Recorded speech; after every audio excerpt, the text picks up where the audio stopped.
என்னய்யா சிங்கப்பெண்ணே சீரியல் பார்க்குறியா இல்லையா? அன்பு ஆனந்திக்கு தான் கல்யாணம் நடக்குன்னு நான் சொன்னேன். ஆனா நீ வந்து மகேஷ் ஆனந்திக்கு தான் கல்யாணம் நடக்குன்னு சொன்ன. ஆனா இப்ப நான் சொன்னது தான் நடந்திருக்குது. உன் பதில் என்ன? ஐயோ!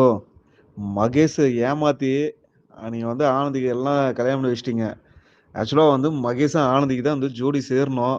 எல்லாம் மக்களையும் ஏமாத்திட்டீங்க. எல்லாம் அவங்களையும் ஏமாத்திட்டீங்க. டைரக்டரும் பொறுப்பாக முடியாது. நீங்க தான் ரொம்ப விரும்பி பார்த்து சீரியல பார்த்து ரொம்ப ஏமாந்து போயிட்டீங்க. இது யாரும் பொறுப்பாக முடியாது. ஏன் ஏமாத்தல? எல்லாரும் தான் சேர்ந்து ஏமாத்திட்டு இருக்கிறீங்க. பாவம் நீங்க எல்லாம் சேர்ந்து ஆனந்தி மட்டும் இல்ல, மகேஷையும் ஏமாத்திட்டு இருக்கிறீங்க. மக்களையும் ஏமாத்திட்டு இருக்கிறீங்க. மகேஷும் ஆனந்தி தான் ஜோடி சேரணும். அதுதான் வந்து நீதி, நியாயம்.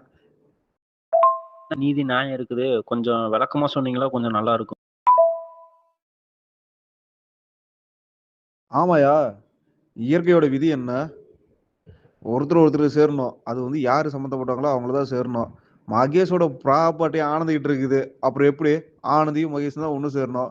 அத விட்டு ஏமாந்து போயி, ஏமாத்தி அன்புக்கு வந்து தாலி கட்டி வச்சுட்டு, யார முட்டாளாக்கிட்டு இருக்கிறீங்க எல்லாம்? அ டைரக்டர் வந்தாலும் அதுக்கு மேல. ஏன் அன்பு ஆனந்தி தான் சேரணும்னு இருக்குது. அதனால தான் சேர்ந்துருக்குறாங்க. முதல்ல மகேஷோட ப்ராப்பர்ட்டி அந்த ப்ராப்பர்ட்டியோட சொந்தக்காரர் முதல்ல மகேஷ்ன்ட்டு உங்களுக்கு தெரியுமா? இல்ல டைரக்டர் வந்து உங்கள்ட்ட சொன்னாரா? டைரக்டர் வந்து இன்னும் எதுவுமே தெளிவா சொல்லல. சொன்னா தான் அதுக்கு உண்மையான